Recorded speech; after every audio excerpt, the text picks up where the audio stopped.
Hey y'all, it's Kate at Kate's Garden Chicken and Cat Rambles. It might get a little windy once I step away from the house, so we might just be filming the birds. I've made this video several times today with the microphone, but now it needs charged. I don't really want to get into it because every video I've talked about it and it's just made me more sad. Lyra passed away last night. Her little body was just too weak to come back from whatever she had. And now I'm not even sure if it was coccidiosis, but she's gone and she's having a clucking good time with the other girls. The other side of that rainbow bridge. Just makes me sad. But today's video is about something happy so far. So there's the juveniles, 9 weeks old, almost 10 weeks old, and they are out.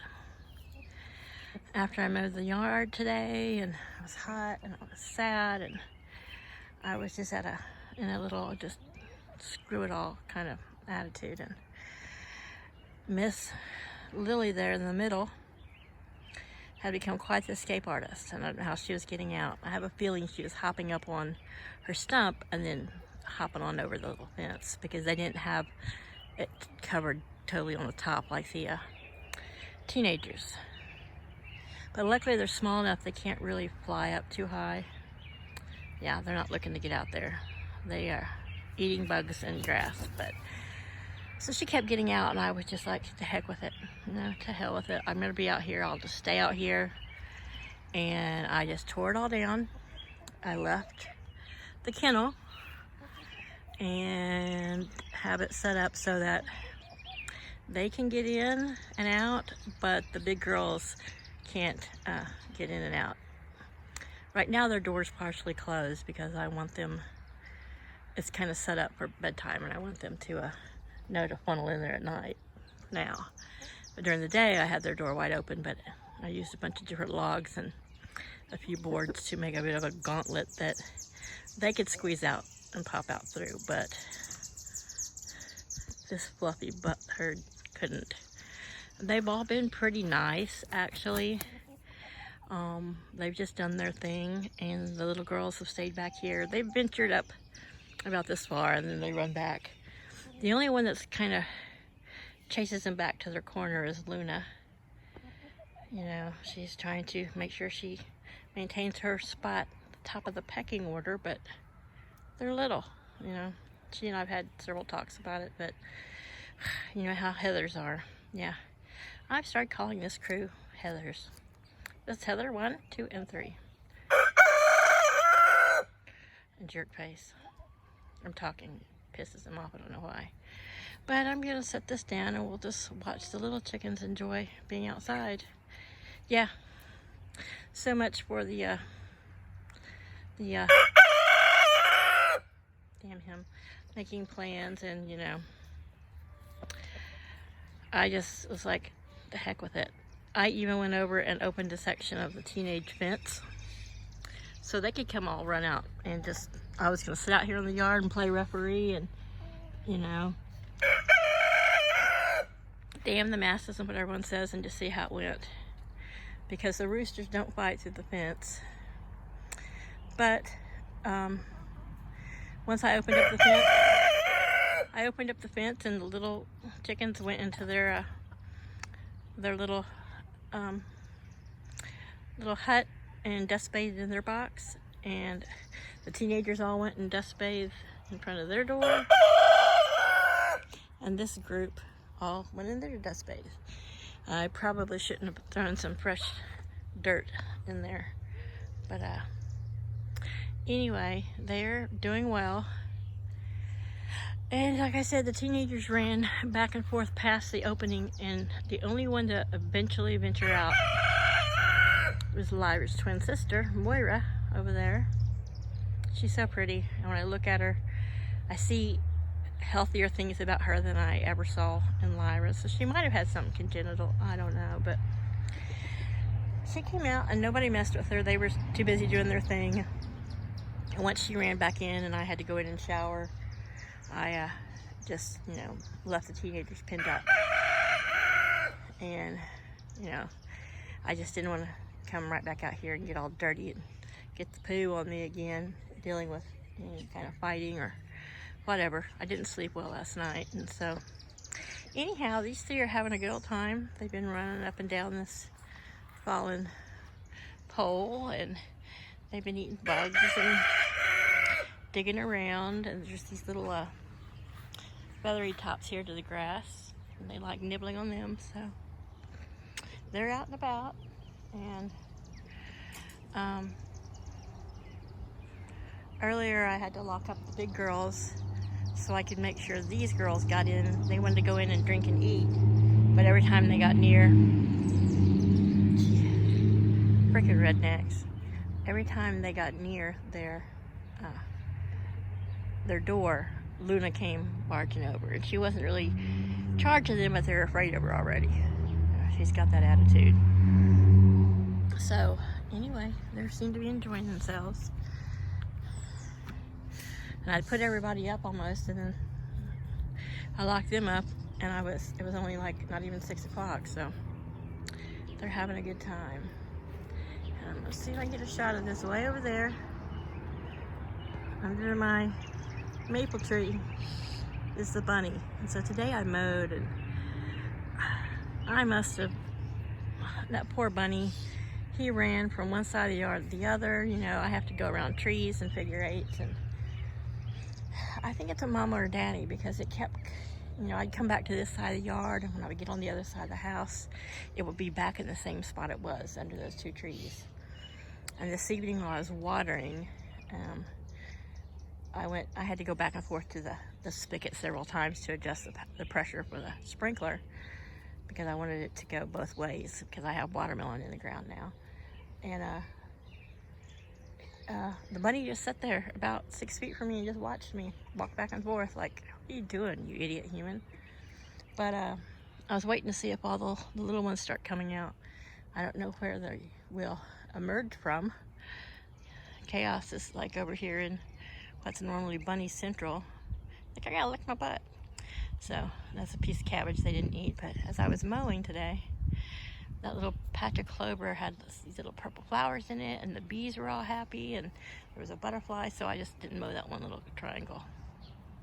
Yeah, we'll see. So, but I did come in. Ouch! Don't sharpen your claws on me, mister. Weed eated anything in here that was tall and unsightly. I just want to try to keep down any kind of, parasite or tick or bug issues with high grass, which I know it doesn't really matter with chickens. They'll eat them, but, try to keep all my birds mite-free and bug-free, but there they are.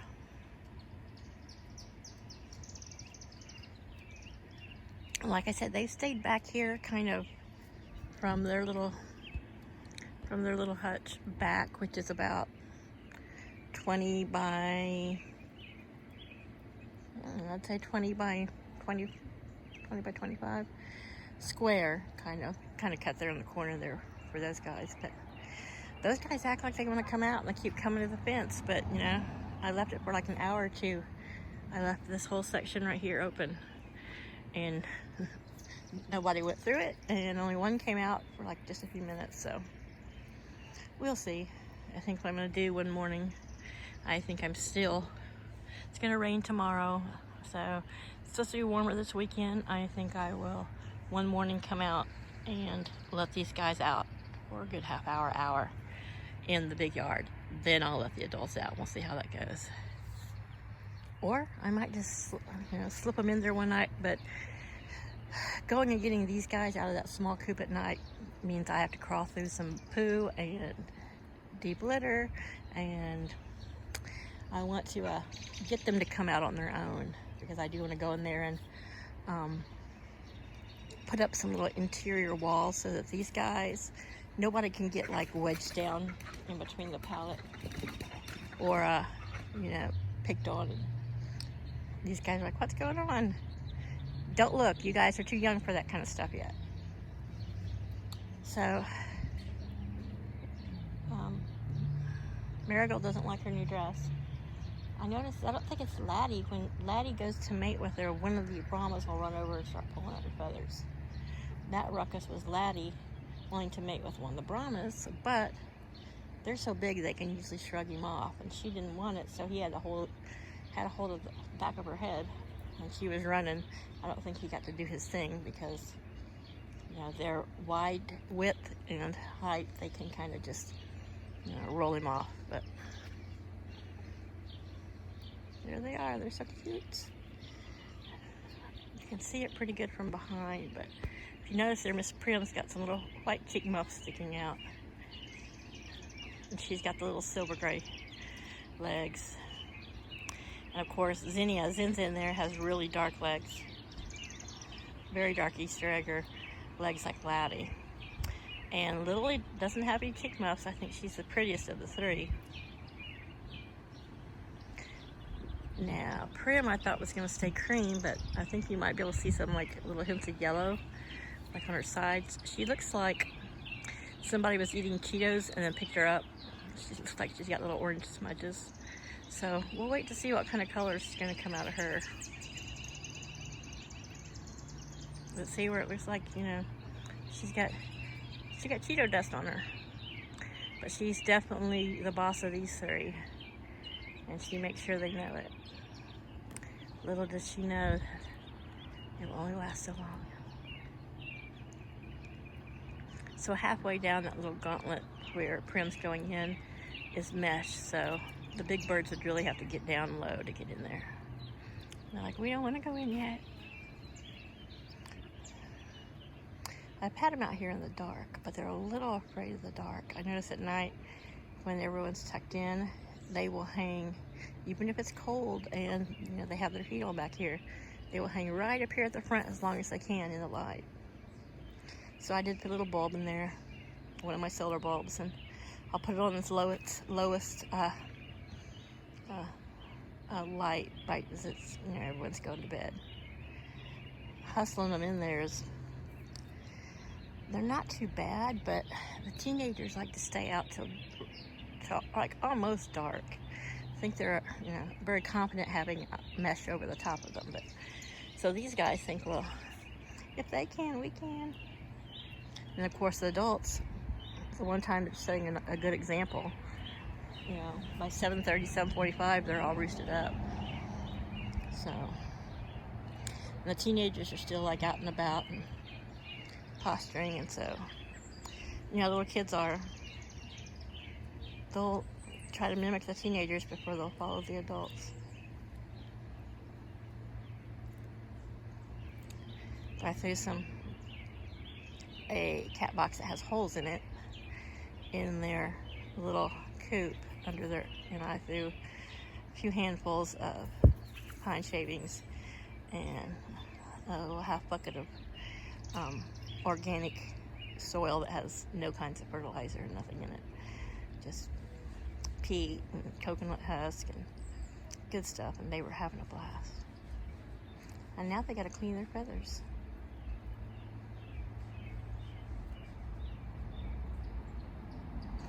None of them seem to bow up at each other at the fence, so I'm hoping that the transition with all of them will work out.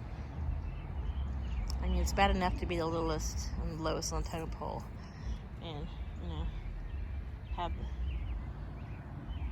the big-butted heather crew after you, but then, you know, you add these fast leghorn and Legbar teenagers. We'll just see how it works, you know. It happens when Mom's sad and she's hot and frustrated, and she's just like, screw it. Feast or famine. So Colin has really started to crow a lot in the morning. He's exhibiting a lot of strong rooster behavior, almost better than Laddie. I mean, Laddie goes into the coop and makes his noises, and the girls come in, and he comes out, and he has to hustle them back in. And Colin, they'll all go in there, and he will stand out on their little porch under the shade cloth until the very last minute, till it's just almost right at dark, and I have to come out and shoo him in. But he stands there on guard like he's watching. It's cute. I have to be careful because if I come out and the girls hear me, then they all run out. Then I have to go back in, and you know, as soon as I get in and sit down for a few minutes, and I notice they're all back in the little coop. Lose weight just running in and out with these guys. But the little birds are getting used to all the bird noises. They were chasing robins earlier, chasing robins out of their yard. It was cute. I did a little filming of them earlier. It was sunny, and in the video as I'm filming them, you can see these big, huge shadows fly over, and they're all like, what? It was the black vultures. But they don't care to really hunt live things. So this crew, laying in the hammock, they have been standing at that area for, I don't know if they're watching bunnies. There's chaos, but the other night I looked out in my bedroom window. Paul looked out of the bathroom window, which are on the same side of the house, those two windows there, and they were all in a row just standing here. What are y'all staring at? What's of interest over here? I don't understand.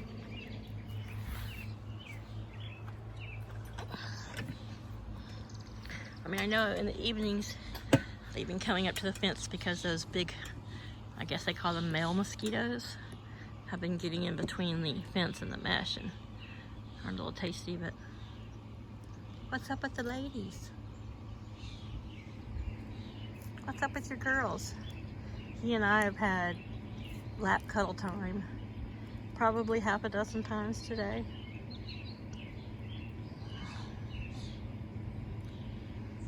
First I had to go in there to rescue one of the little ones, and I had shorts on.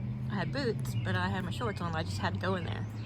I couldn't risk just leaving her out until I was done mowing. And he came over to a spot on my leg where he had spurred me, just about healed, and he came over and he pecked it, and I like pushed him away, and then one of the Brahmas came over and pecked the same spot. They're like, oh, red spot. I'm like, and I look down when I'm mowing and it's bleeding. I'm like, oh. So before I went back in there, I put jeans on when I came back out.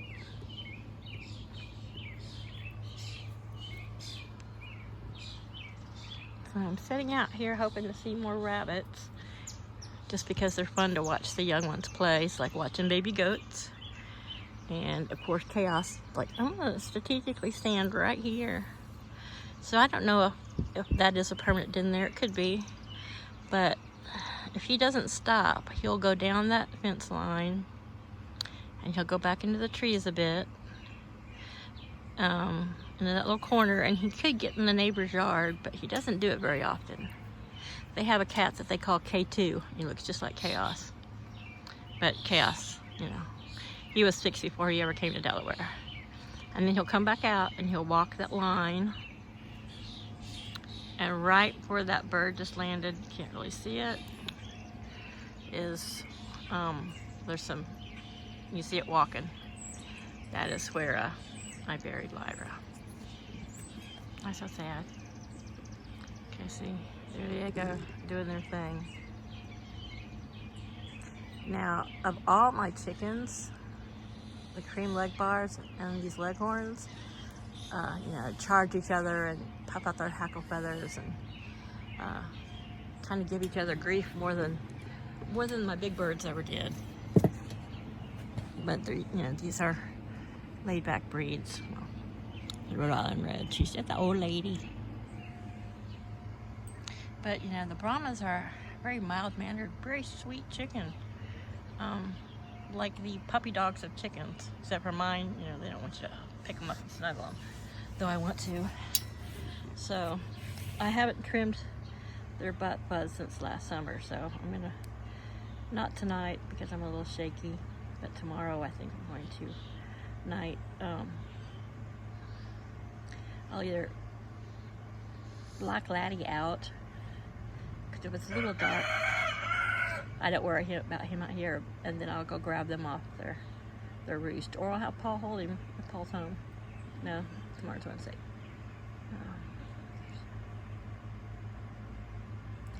So maybe Thursday night, because Paul doesn't go to work on Thursday nights. I'll get him to hold Laddie, you know, keep him occupied, and I'll go in there while they're sleeping and pull them off the perch and use my scissors and trim down their little butt poofs. It's something you kind of have to do with some of these big poofy breeds, because it's not always poop on them. Sometimes it's like slime from laying an egg. I don't know, but it just gets dirty. Look at her.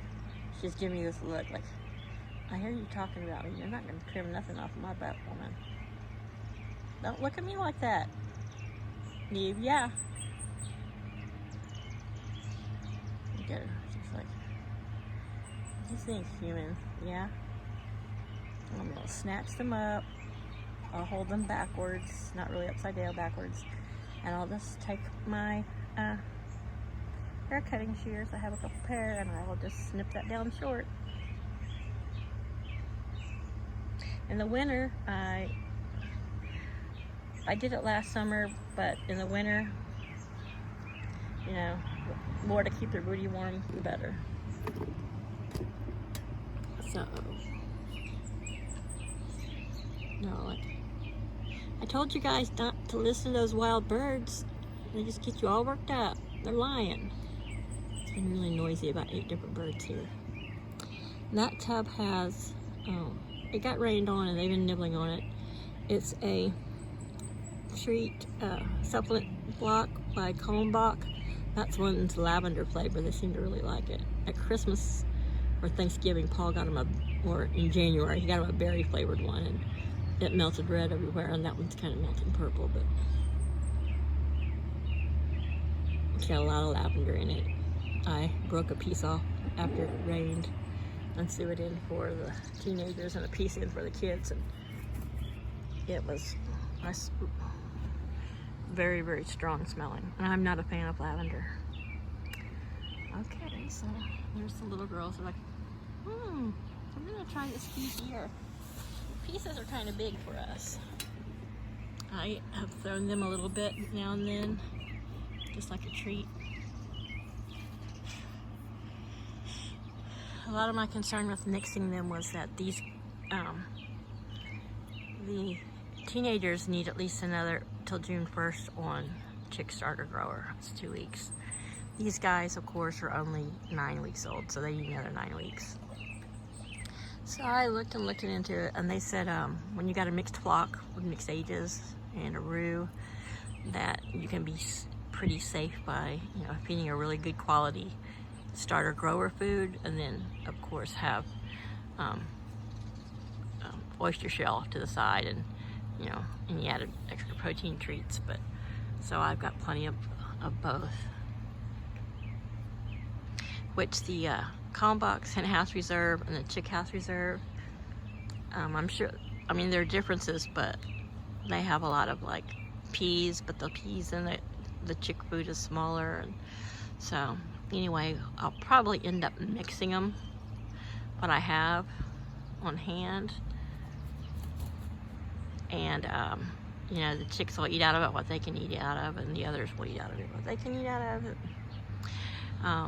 They get plenty of vitamins in their water.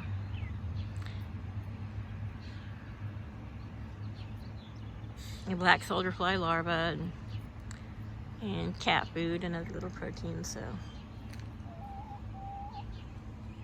they have a full bowl of their food. Like, yeah, but this is the big girl food, and it's better. You can see that little yellow on her shoulder. She's so cute. Part of it's the sun, but yeah, she's reflecting off her sister. So I'm just sitting out here in the hammock, and of course the teenagers will go to bed much earlier than, not teenagers, squirrel, I'm so tired. The adults will go to bed. Laddie will hurry his girls into the bed before the sun's totally down, and I'll just keep an eye on these guys. I may come out just for that half hour, you know, just because it's at that time of day when they say some things like to hunt around dusk, but with chaos out here and 2 roosters and the double fencing, I think they'll be fine. But must be getting close to that time because Laddie's making his little noises like time for bedtime snacks.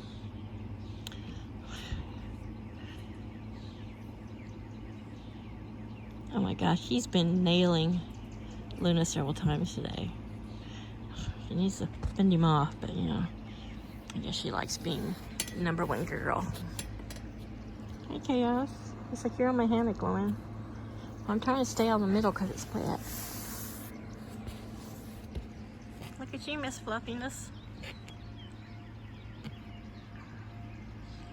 Yeah. Sun's going down. Did Laddie sound the all girls to bed?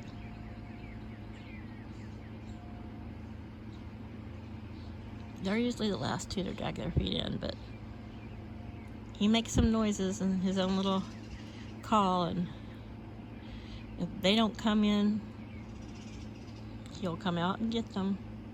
He's looking out the door like, ladies, don't be staring at that cat. Chaos is up here. They like to watch him. But see, Laddie's like, that's his impatient look. I called them girls in. So, I can't wait to have them all be shut up in one spot at night.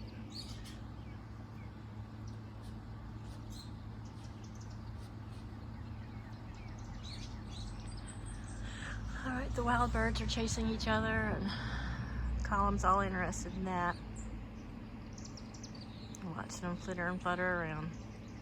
So it's kind of a long video, just rambling and watching the little chicks on their adventures around the big yard. Alright guys, thanks. Take care. Love you all. Thanks you for your prayers for Lyra. I mean, though she didn't make it, she's in a better place. Alright. Thanks y'all. Good night.